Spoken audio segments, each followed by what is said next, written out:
Baik, untuk ini kelas perlindungan anak ya, hukum perlindungan anak. Jadi kita sudah melakukan UTS, ya kan? Ini menuju ke ujian akhir semester, karena pertengahan bulan 2 nanti kita sudah eh, ujian akhir semester, ya. Nah, untuk hukum perlindungan anak, terakhir mungkin Ibu bahas tentang Undang-Undang 11 2012 ya, tentang sistem perlindungan anak, kemudian juga Undang-Undang 35 2014 tentang perlindungan anak di versi restoratif justice juga sudah Ibu bahas ya. Mungkin hari ini yang akan Ibu bahas itu tentang apa ya, cyberbullying mungkin ya. Kasus-kasus cyber eh, bullying yang terjadi pada anak atau case-case anak ya. Jadi memang untuk hukum perlindungan anak sendiri, kalau kita lihat ya, saat ini mungkin di media massa banyak sekali ya kasus anak yang terjadi ya, khususnya yang baru-baru ini daerah Tebet, Jakarta Pusat ya, itu kasus Malika ya kan, kasus bocah yang diculik sampai ditemukan itu baru 28 hari ya kan. Nah, kemudian juga kasus baru-baru juga penculikan anak di salah satu mall di Jakarta, daerah Tangerang apa di mana itu, dua anak diculik ya kan. Dan memang rata-rata kasus-kasus anak ini terjadi pastinya adalah karena memang kelalaian orang tua gitu, yang kurang mau menjaga anaknya.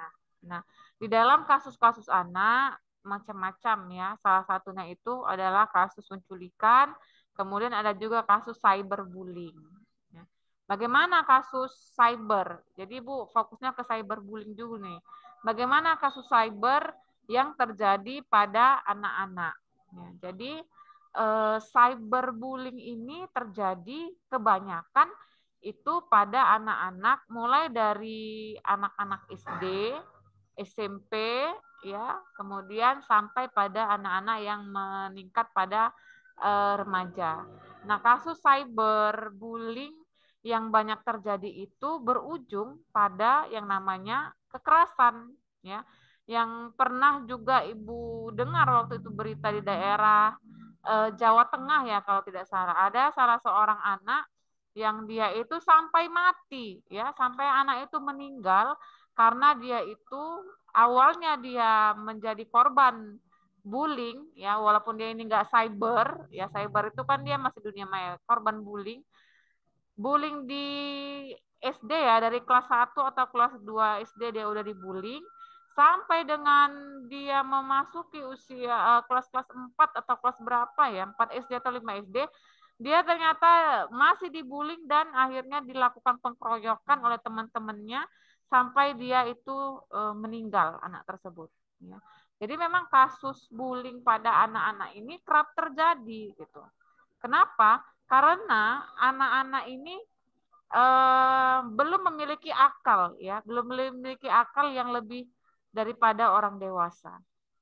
Oleh karenanya bullying yang terjadi pada anak sering terjadi karena ya satu, tidak ada juga pengawasan dari orang tua atau dari guru atau dari orang sekitar terhadap anak-anak yang mendapatkan kekerasan bullying.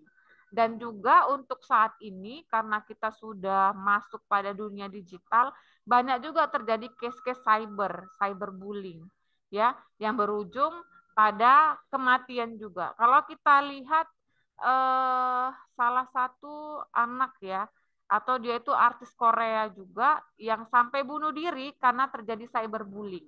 Ya, usia artis tersebut Ibu kira masih 17 tahun ke bawah ya. Tapi dia sudah mengalami cyberbullying hingga dia mengakhiri hidupnya dengan bunuh diri. Jadi memang kasus-kasus bullying pada anak kerap terjadi karena yang pertama adalah pengawasan, yang kedua adalah memang mental ya daripada anak-anak ini belum sedewasa orang-orang yang sudah memiliki umur dewasa lah gitu ya. Dan yang ketiga pastinya adalah pengawasan ya. banyak anak-anak yang menjadi korban bullying ini adalah anak-anak yang kurang memiliki perhatian dan kasih sayang dari orang tua, ya. Nah, jadi untuk kasus-kasus bullying sendiri, kalau dia di dalam Undang-Undang Perlindungan Anak 35 2014 itu belum dijelaskan secara gamblang, ya, tetapi memang sudah ada perlindungan bagi korban-korban yang menjadi korban bullying, ya, atau korban-korban kekerasan secara mental, ya, bahkan apalagi dia secara fisik. Dalam Undang-Undang Perlindungan Anak itu dilindungi hanya pada tahap pendampingan, tahap psikologis, ya, kemudian pada tahap proses penyidikan pastinya terhadap si pelaku, ya. Nah, untuk anak-anak sendiri yang menjadi pelaku tindak pidana bullying, ya, itu juga diatur di dalam undang-undang SPPA kita, Sistem Perlindungan Anak. Gas. Anak-anak yang menjadi pelaku, ya, pelaku bullying ini juga diatur. Nah, diatur di dalam Undang-Undang Nomor 11 Tahun 2012, sanksi hukuman untuk anak-anak yang melakukan perbuatan membuli, ya, atau perbuatan kekerasan fisik maupun mental terhadap anak lainnya itu pasti ada sanksinya, dan sanksinya itu biasanya di bawah 7 tahun, ya. Jadi memang kalau dia pelaku-pelaku bully ini, dia tetap diversi, ya, tetap diberikan kesempatan diversi. Kenapa? Karena ya sekali lagi Ibu kembalikan di awal, belum terlalu berakal, ya, belum terlalu berakal. Jadi pelaku-pelaku anak ini merasa diri dia itu yang paling benar, diri orang lain itu salah di bawah dia, maka dia tetap hukuman 7 tahun ke bawah dan tetap diberikan kesempatan untuk didiversi. Dan sekali lagi Ibu katakan, anak-anak yang juga menjadi pelaku bullying ini juga mereka yang dulunya bisa menjadi korban juga, gitu. Jadi dia melakukan bullying terhadap orang lain, misalnya terhadap junior dia juga mungkin dulu diperlakukan sama seperti itu, gitu. Jadi kalau ada teman-teman anak-anak kita yang melakukan bullying pada anak-anak kita atau kepada sampel, ya, korban-korban, sebenarnya dia juga menjadi korban dulu, gitu. Jadi orang-orang yang membuli itu sebenarnya dia dulunya adalah korban dari bully itu sendiri. Ya, makanya mengapa perlindungan anak ini menjadi perhatian penting khususnya di negara Indonesia, karena memang banyak anak-anak yang dulunya menjadi korban akhirnya dia menjadi pelaku, ya kan. Nah, kemudian juga kalau kita melihat kasus-kasus pedofil, ya, predator-predator pedofil juga seperti itu. Yang dulunya dia itu sebenarnya korban, ya, dia juga menjadi pelaku pencabulan, gitu. Jadi kasus-kasus anak ini kalau bisa Ibu simpulkan, ya, secara pribadi Ibu, dia itu berantai, gitu. Ya, berantai. Nah, tidak hanya pada case-case bully, ya, case-case kekerasan seksual terhadap anak juga seperti itu, berantai. Oleh karenanya benar-benar, ya, negara sebenarnya sudah memberikan aturan yang jelas, ya, agar kasus-kasus terkait dengan anak itu kan sudah mulai masuk, ya kan, yaitu suntik kebiri, ya kan. Jadi artinya suntik kebiri itu berusaha agar negara itu memutus mata rantai, ya, memutus mata rantai pelaku-pelaku kekerasan seksual terhadap anak. Jadi usaha yang dilakukan oleh negara itu salah satunya itu hukuman kebiri bagi predator-predator seksual. Kenapa? Karena dia berantai. Makanya kalau kita lihat atau kalian lihat di TV, kok nggak habis-habis ya kasus-kasus anak gitu. Kayaknya ini baru terjadi pencabulan sekian orang, ya kan? Nanti santriwati di pesantren juga dicabuli sekian orang, ya kan? Nanti juga seperti itu, kasus bullying terhadap anak terjadi, ya kan, sampai si anak misalnya kritis, sampai si anak itu misalnya tewas, mati. Kemudian juga kasus-kasus apa lagi? KDRT terhadap anak, kasus-kasus apa? Pokoknya yang berkaitan dengan anak. Nah, ini lagi yang baru-baru ini juga tawuran ya, tawuran antar anak remaja, anak SMA. Tawuran juga lagi marak. Jadi memang kasus-kasus anak itu berantai. Makanya tidak bisa putus gitu. Cara untuk mengakhiri ya kasus-kasus yang terjadi pada anak ini adalah dengan cara negara itu memang harus memiliki ketegasan. Khususnya hukum kebiri tadi yang Ibu sampaikan. Ibu sepakat ya, sebagai orang yang banyak melakukan penelitian hukum terkait dengan kajian perlindungan anak, Ibu sepakat dengan suntik kebiri itu.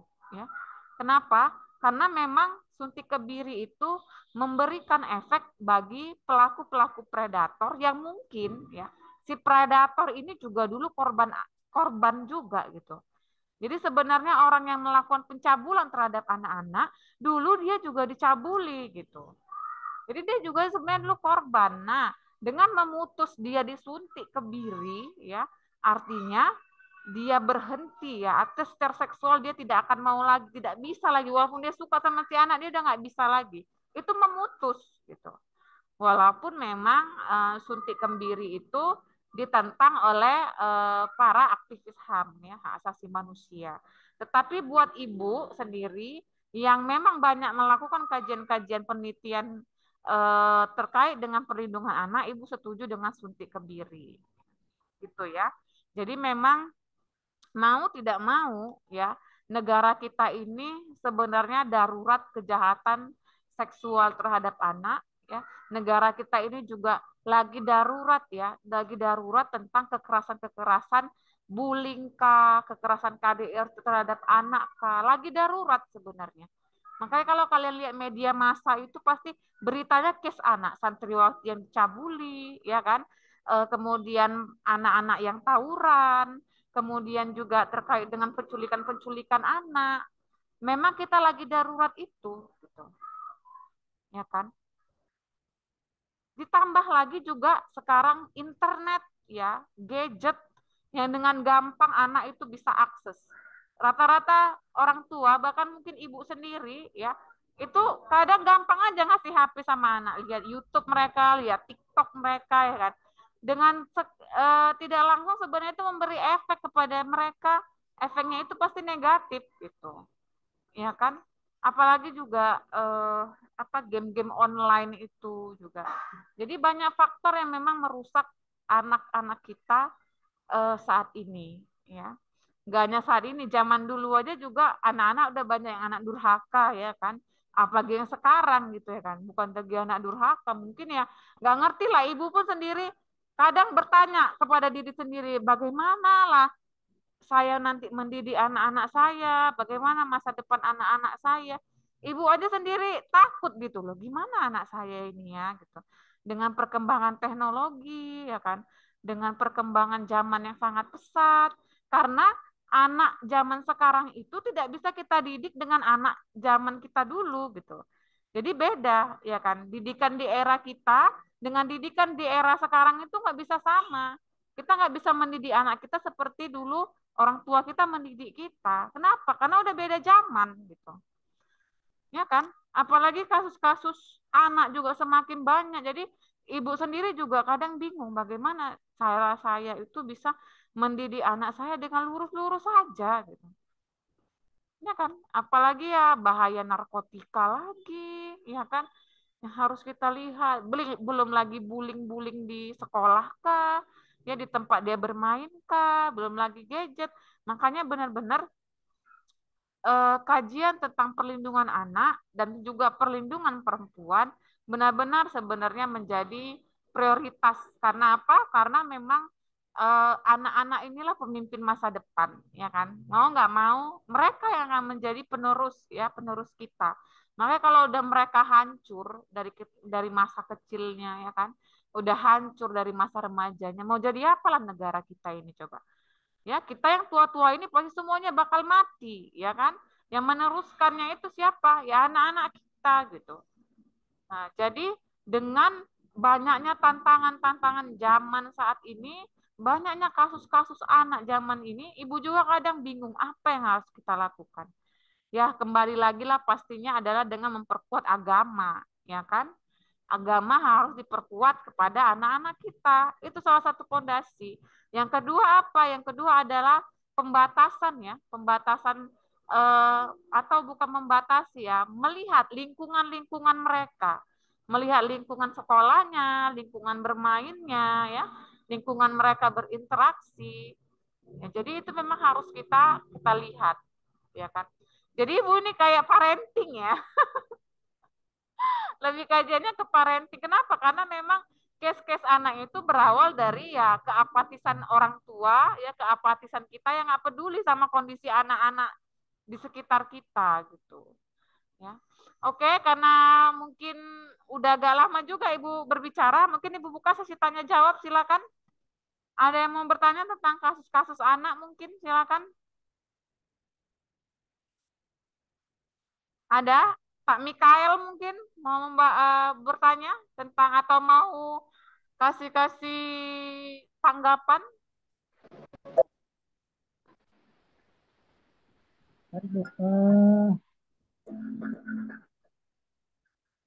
Silakan Pak Mikael. Ya Bu, menanggapi Bu. Ya, silakan. Menanggapi. Jadi kalau apa namanya? Saya sendiri lingkungan saya dulu itu apa namanya? Tidak baiklah dibilang, pergaulan pun juga tidak baik. Tetapi eh, kalau anak sih, kalau menurut pandangan saya itu lebih ke ikatan keluarganya Bu. Bagaimana orang tua mendidik anaknya di dalam rumah. Jadi kalau di dalam rumah dia sudah tidak nyaman, tidak menerima dia sebagai anak, dan dia tidak merasa dianggap seperti anaknya, se, sepantasnya sebagai anak. Jadi ketika nanti dia di luar berhadapan, dia ketika nanti ikatan dia sebagai anak itu kuat, siapapun hadapan dia tidak goncang,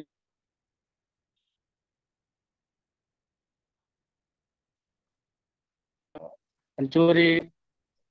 Karena saya kan lingkungan saya juga orang, maaf cakapnya dulu, pemakai gitu kan Bu. Pemakai barat barat lalu tawuran. Tapi se dan sepergaulan saya pun ketika SMP itu eh, dulu itu merpin. Nah, tapi saya tidak ada terlibat sama sekali Bu. Teman saya begitu, saya biarkan begitu dia. Ketika saatnya untuk komunikasi ya komunikasi, ketika saatnya berkumpul berkumpul, bermain bermain. Namun tidak tidak terlintas pun di pikiran untuk mengikuti tingkah mereka. Jadi kalau saya sih berpandangan ke ikatan keluarganya, orang tua, bagaimana orang tua menjadikan anak sebagai anak, bukan bukan apa namanya, cuek terhadap anak. Terkadang kebanyakan sih orang tua sibuk dengan aktivitasnya, sibuk dengan pertemanannya, sibuk dengan usahanya, lupa bahwasanya dia punya anak, perlu dikasih waktu, perlu dikasih kesempatan untuk bermain bersama, bertanya. Anak-anak juga pengen bertanya kepada orang tua nggak ada bagaimana. Jadi dia mengetahuinya dari luar, di luar. Belum tentu yang disampaikan di luar itu benar kan begitu. Jadi pandangan saya sih ke orang tua kan Bu. Terima kasih. Oke, baik ya. Terima kasih untuk tanggapan dari Pak Mikael ya. Bagus sekali ya. Itu sebenarnya memang kembali kepada ikatan keluarga tadi, benar ya kan? Jadi memang gimana ya? Kalau kita katakan orang tua yang sukses itu ya kan, bukan orang tua yang punya banyak harta ya kan? Bukan yang dia punya pergaulan yang luas, bukan dia punya jabatan yang bagus, tapi memang kembali lagi orang tua yang sukses itu ya ketika melihat anak-anaknya berhasil, ya kan? Jadi orang yang sukses itu dia Bukan diri dia yang sukses, bukan diri dia yang punya power, punya harta, punya kekuasaan, tapi dia yang memiliki anak-anak yang berhasil, ya kan? Anak-anak itu sukses. Nah, itulah tolak ukur kalau kita itu dikatakan sukses. Kalau ibu sendiri ya, jadi betul kata Pak Mikael tadi. Kembali ke orang tuanya, kembali ke ikatan keluarga, dan kita sebagai orang tua memang tahu bahwasanya sukses kita itu bukan karena karir kita, enggak, ya kan? Tapi ketika anak-anak itu berhasil, ya kan? Ketika anak-anak itu bisa mandiri, bekerja dengan tangan dia sendiri, ketika anak-anak itu bahkan bisa membiayai kita yang menjadi orang tua ini nanti, ya, artinya di hari tua kita itu anak-anak itu berbakti ya kepada kita. Nah, disitulah kunci kesuksesan yang dari namanya orang tua dan diri kita sendiri gitu. Makanya ibu tadi kekhawatiran itu seperti itu, bisa nggak anak-anak ini mandiri, bisa nggak anak-anak ini jauh dari ya hal-hal seperti tadi yang narkotika, kejahatan-kejahatan bullying ya, kejahatan-kejahatan seksual ya kan, jauh-jauh lah ya, bisa nggak anak-anak ini berbakti ya kan kepada orang tua. Jadi sebenarnya itulah kunci kesuksesan menurut ibu ya kan. Dan betul juga tadi kata Pak Mikael, banyak orang tua zaman sekarang itu ya sibuk dengan karir dia, sibuk dengan pertemanan dia, sibuk dengan aktivitas dia, ya. Pergi pagi, pulang malam, ya kan? Sementara anak-anak udah tidur malam, ya kan? Nanti kita pergi kerja, anak-anak pun udah pergi sekolah. Jadi nggak ada waktu untuk anak. Makanya memang family time itu sangat dibutuhkan di dalam sebuah keluarga. Nah, bagi yang udah berkeluarga, bagi yang belum berkeluarga mungkin bisa belajar lah ya kan. Walaupun kita hukum perlindungan anak, tetapi ada juga ilmu-ilmu sedikit parenting lah ya kan, terkait dengan bagaimana cara agar anak-anak itu bisa terhindar dari yang namanya kejahatan-kejahatan yang subjek maupun objeknya itu adalah anak. Ya, jadi benar-benar harus menomorsatukan anak. Walaupun sesibuk apapun kita, usahakan untuk tetap bertanya apa yang dia lakukan. Karena nggak bisa dipungkiri ya Pak Mikael ya, pagi pergi, nanti malam baru pulang atau sore baru pulang ya kan. Pulang-pulang udah capek, kadang kita istirahat, waktu mau tanya anak-anak ada tidur, ya kan. Itulah namanya juga kita orang tuanya kan mencari uang. Ya kan? Makanya Sabtu Minggu itu benar-benar waktu itu diluangkan untuk anak, ya. Ya, seperti itulah mungkin ya. Jadi untuk case-case anak mungkin Ibu padakan lah ya. Artinya memang ini seperti fenomena gunung es ya, yang sepertinya tenang-tenang aja padahal kasus-kasus anak ini sudah banyak. Bahkan baru-baru ini penelitian dari mahasiswa Ibu ya terkait dengan kasus pelecehan seksual terhadap anak di Poltabes Medan itu aja meningkat tiap tahun. Udah hampir 100 lebih untuk tahun 2022. Bayangkan. Itu untuk Poltabes Medan aja. Ya, jadi dia memang seperti gunung es ini, tenang-tenang padahal udah bakal meledak nggak tahu lagi gitu. Jadi benar-benar ya kita selamatkanlah keluarga kita masing-masing dan tetap jangan apatis dengan lingkungan gitu ya kan. Apakah anak tetangga, apakah anak keluarga kita sendiri, benar-benar kita ayami khususnya di pendidikan ya kan. Ada mungkin anak keluarga kita yang kurang mampu ya kan, kita danai dia untuk bisa kuliah ya kan, jangan sampai abai dah. Pastinya yang nomor satu tetap anak sendiri ya, hanya saja tanggung jawab kita juga bisa membantu yang di sekitar kita gitu.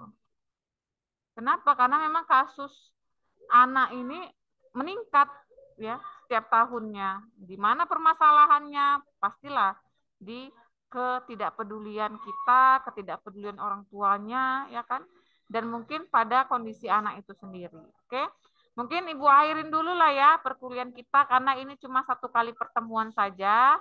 Kita sudah memenuhi kuota, jadi Sabtu depan tetap Zoom ya. Sabtu depan tetap Zoom, tapi hanya sekali saja ya kan, sampai nanti kita mau ujian akhir semester di pertengahan bulan 2. Oke, mungkin cukup sekian dari Ibu untuk absensi karena udah Ibu record, jadi udah bisa Ibu lihat ini siapa aja yang hadir ya. Sekian dari Ibu, kita jumpa Sabtu depan, mungkin nanti jamnya Ibu kabari ya, jam berapa ya. Terima kasih atas perhatiannya, Ibu akhiri. Assalamualaikum warahmatullahi wabarakatuh. Ibu tutup ya. Terima kasih.